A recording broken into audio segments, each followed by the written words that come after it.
अब मैं गुजारिश करने जा रहा हूं मोहम्मद रफ़ी अंसारी असर साहब से, ज़रा हौसला बढ़ाते रहे हैं, ज़रा शोरा कराम का।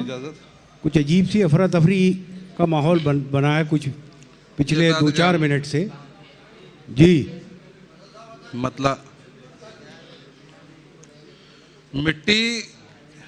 मिट्टी का मैं चिराग जलाने की जिद पे हूं, मिट्टी का मैं चिराग जलाने की जिद पे हूं, जर्रे को आफताब बनाने की जिद पे हूं। मिट्टी का मैं चिराग जलाने की जिद पे हूं, जर्रे को आफताब बनाने की जिद पे हूं, और सारे जहां में अमन की फैला के रोशनी तारीकी हयात मिटाने की जिद पे हूं। वाह वाह वाह, तारीकी हयात मिटाने की जिद पे हूं।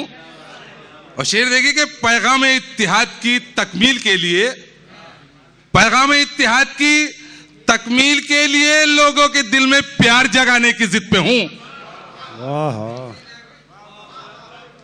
और आखिरी शेर कि जिनसे लहू लुहान हुआ है मुआशरा, जिनसे लहू लुहान हुआ है मुआशरा, कांटे वो रास्ते से हटाने की जिद पे हूं, कांटे वो रास्ते से हटाने की जिद पे हूं। और मकता देखिए कि दौरे तरक्कियात के माहौल में असर, दौरे तरक्कियात के माहौल में असर, बंजर जमीन पे सब्जा उगाने की जिद पे हूं।